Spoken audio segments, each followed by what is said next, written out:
Good morning, children. In the last period, we discussed about the seed dormancy. I think you understood what is the seed dormancy and what are the mechanisms of the seed dormancy. If you not, then you have to listen the video again and again. That is, video is your own property, so you can use it again and again and understand. And if you one is not understand, then you can call me or you can send a WhatsApp message on my mobile.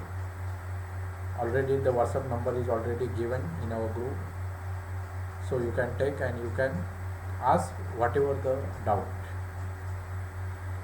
Then now today our selected topic is physiology of flowering. Means what is the physiology of flowering? How the flowering is taken place? And what is the photoperiodism in it? What is the definitions? What is the short day plant? What is the long day plant? And day neutral plant? So we'll see in the detail. First, now we'll discuss about the photoperiodism.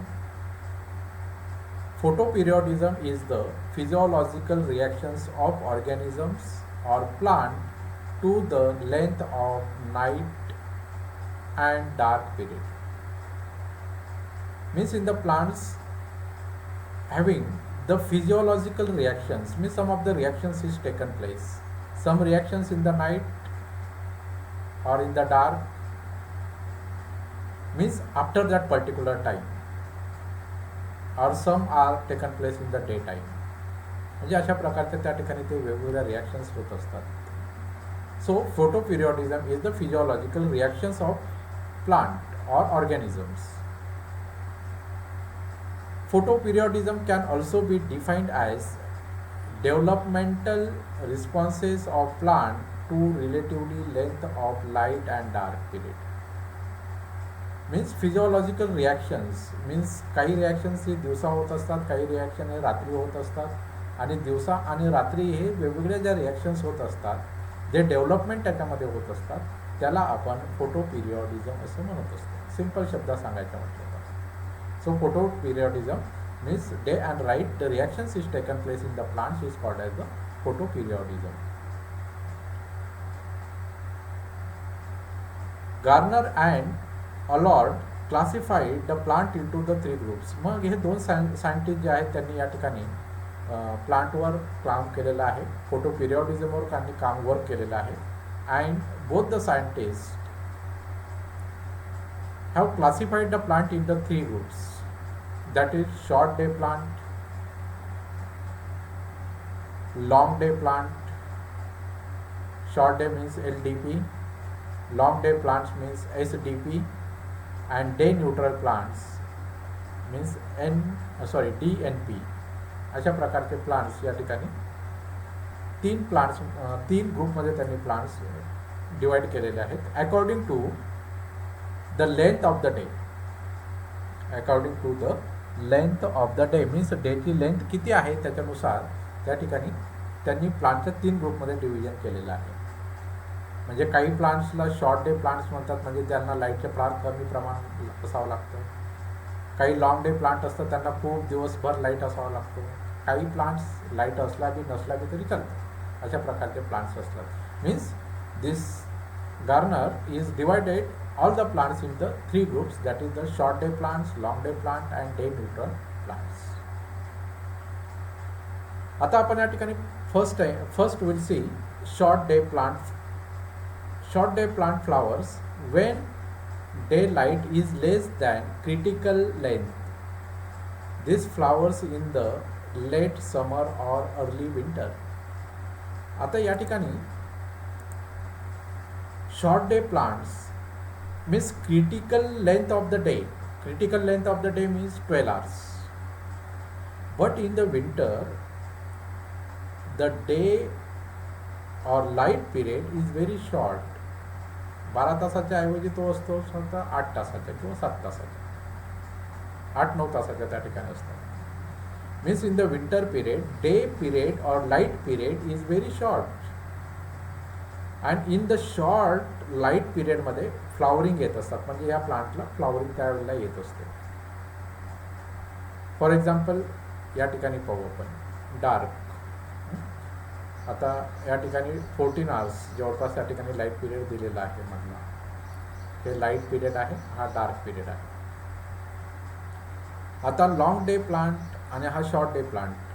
आता आपण या ठिकाणी short day plant पाहतो, ज्यावेळेला हे day short असतील, हा day जो आहे हे शॉर्ट आहे, तर त्यावेळेला त्यांना फ्लॉवरिंग आलेलं आहे. या ठिकाणी फ्लॉवरिंग तुम्ही पाहू शकता.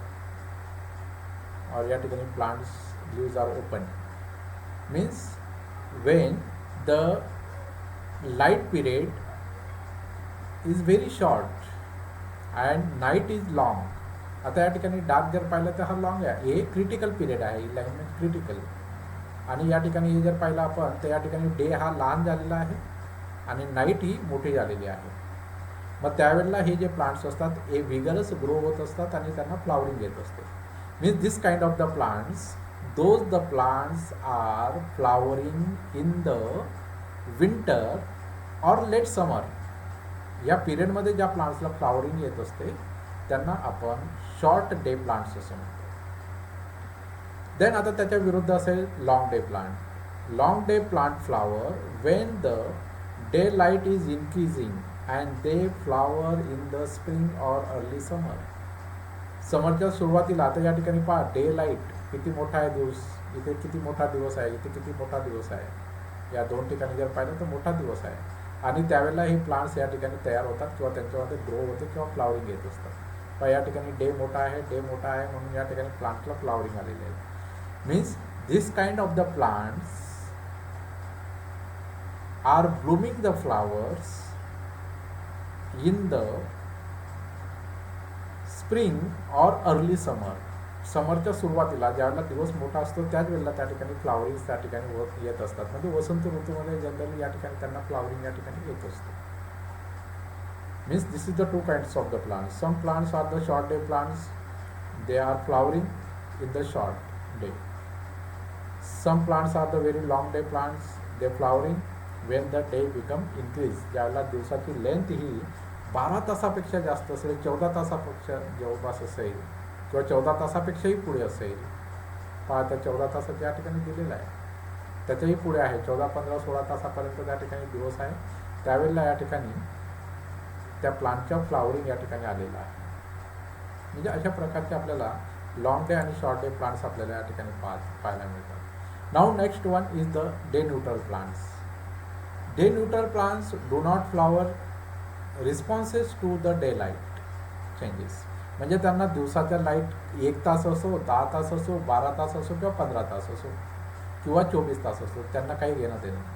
त्यांचा टाईम झाला की ते फ्लॉवरिंग सुरुवात करतील. Means they flower when they reach the particular stage of the maturity because the some of other cue like temperature or water. म्हणजे असे काही प्लांट्स असतात की त्यांचे एक पर्टिक्युलर पिरियड सुरू झाला म्हणजे ते फ्लॉवरिंग देतात. त्यांना डे आणि नाईटशी काही घेणं देणं नाही. And this is most common kind of the flowers pattern. आणि हे बऱ्याचशा प्लांट्समध्ये असतात की तशा प्रकारचे फ्लॉवरिंग पॅटर्न्स हे या प्लांट्समध्ये जनरली आढळून येत असतात. म्हणजे यांना लाईटशी काही घेणं नाही आहे. दिवस मोठा असला तरी चालेल, लहान असला तरी चालेल, सूर्यप्रकाश आला तरी नाही चालेल, सूर्यप्रकाश नसला तरी चालेल. म्हणजे अशा प्रकारचे या ठिकाणी जनरली या प्लांट्सची ग्रोथ होत असते, डे न्यूट्रल प्लांट्स. मग हे फ्लॉवरिंग केव्हा देतात? त्यांच्या पर्टिक्युलर म्हणजे लावल्या त्यांची प्लांटची जर्मिनेशन झालं की त्याच्यानंतर समजा त्यांच्या 3 महिन्याचा पिरियड असेल किंवा 4 महिन्याचा असेल किंवा 8 महिन्याचा पिरियड असेल, त्या पिरियडमध्ये ते बरोबर फ्लॉवरिंग द्यायला सुरुवात करते. मग त्यावेळेला नाईट असली तरी त्या ठिकाणी फ्लॉवरिंग येईल आणि डे असला तरी त्या ठिकाणी फ्लॉवरिंग येईल. Because the maturation period is complete. And once the maturation period is complete, then they start the flowering. म्हणजे ते फ्लॉवरिंग त्या ठिकाणी सुरू करत असतात. अशा प्रकारचे या ठिकाणी प्लांट्स असतात. Then now phytochrome.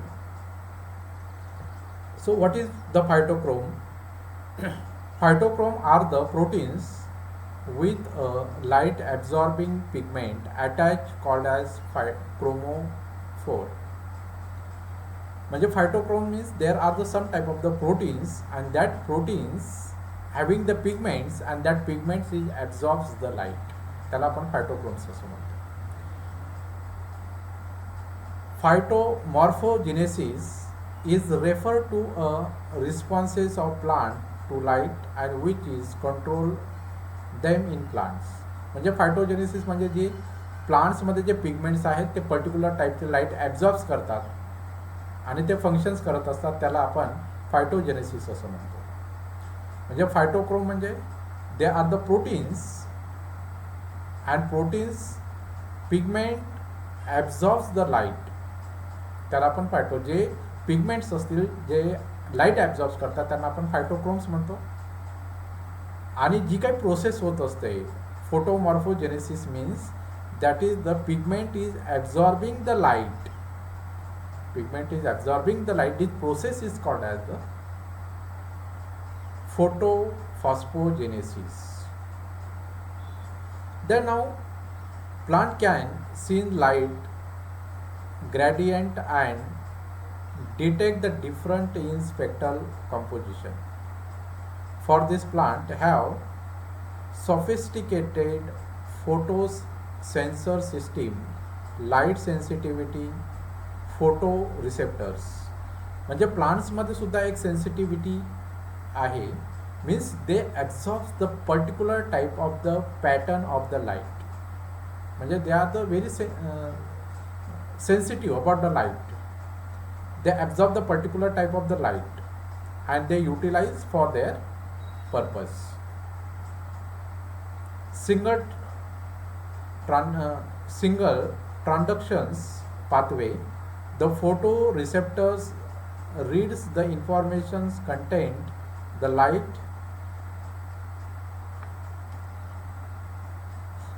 absorbing in different wavelength of light. म्हणजे जे पिगमेंट्स असतील ते डिफरंट वेवलेंथचे जे असतील ते पिगमेंट त्या ठिकाणी ते जे लाईट असतील डिफरंट पिगमेंटचे ते ते ॲब्झॉर्ब्स करत असतात. Means some pigments is absorbs the red light, some pigment absorb the blue light, some absorbs the yellow and blue light, some absorbs the another brownish light. So this different type of the pigment, different type of the light is absorbed and utilized for their purpose. Causes of the photochemical oxidations reductions, आणि त्या ठिकाणी ते photochemical reactions रिडक्शन्स त्या ठिकाणी ते घडून आणत असतात. Photo receptors, the most photomorphogenesis responses, the higher plant appears under the control of one or four classes of the photoreceptors. So there are the four groups of the photoreceptors. First one, phytochromes. Phytochromes means they absorb the red and far red light. आता या ठिकाणी हे जे असतील हे red and far red light त्या ठिकाणी काय करत असतात, ॲब्झॉर्ब्स करतात. Means plants is very sensitive about the light. Already I said, we discussed, they are very sensitive. Means some of the pigment is absorbs only the red and far red light. Cryptochromes, blue and ultraviolet rays, म्हणजे जसं तीक्ष्ण blue आणि तीक्ष्ण light असतात ते त्या ठिकाणी ते ॲब्झॉर्ब्स करतात. And seedling development and flowering, मग त्यावेळेला सीडलिंग्स म्हणजे बियांची उगवण आणि फ्लॉवरिंग त्यासाठी हा लाईट फार महत्त्वाचा असतो. Phototropin means blue and ultraviolet differentiate growth of the light gradient, म्हणजे त्या ठिकाणी प्लांटची मोठ्या प्रमाणात ग्रोथ होत असते. अशा प्रकारचे या ठिकाणी हे वेगवेगळ्या प्रकारचे या ठिकाणी लाईट आहेत. Then ultraviolet B receptors unknown, याच्याविषयी काही जास्त अजून माहिती मिळालेली नाही. परंतु this four kind of the light is essential for the plants, and plant is very sensitive about this light, and especially red, far red and blue. So this kind of the light is essential for the plants. Phytochrome absorbs red. मग phytochromes red जो असेल तो 660 nm nanometer and far red light 735 nanometer एवढी त्याची wavelength असेल आणि ही wavelength अतिशय तीक्ष्ण असते आणि that time the photosynthesis and photosynthesis is take place very fast. have a major role in the every stage of the development and germinations and flowering साठी या ठिकाणी खूप आवश्यक असतात. Cryptochromes detect the both the blue म्हणजे 400 to 450 nanometer, ultraviolet A light is 320 to 400 nanometers ही त्याची wavelength आहे आणि हे लाईट त्या ठिकाणी ते ॲब्झॉर्ब करत असतात. The cryptochromes have the major role during the seedling development, flowerings and resetting biological clock. Resetting the biological clock. Biological clock म्हणजे आपण मागच्या वेळेला पाहिलं biological clock काय आहे. बायोलॉजी म्हणजे डे दिवस संपल्यानंतर रात्री त्यांचे वेगळं फंक्शन सुरू होतं, दिवसात त्याचे वेगळे फंक्शन सुरू होतं. जे काही फंक्शन्स असतात ते हे सायटोक्रोम जे असतात त्या ठिकाणी ते डिसाईड करत असतात. आणि phototropin is mediate are phototropic responses अशा प्रकारचे या ठिकाणी फोटो पिरियडिझम्स या ठिकाणी होत असतं. म्हणजे प्लांट्समध्ये त्या ठिकाणी हे अतिशय महत्त्वाचे आहे. देन नाऊ नेक्स्ट वन वर्नलायझेशन्स आपण नेक्स्ट पुढच्या व्हिडिओमध्ये पाहू.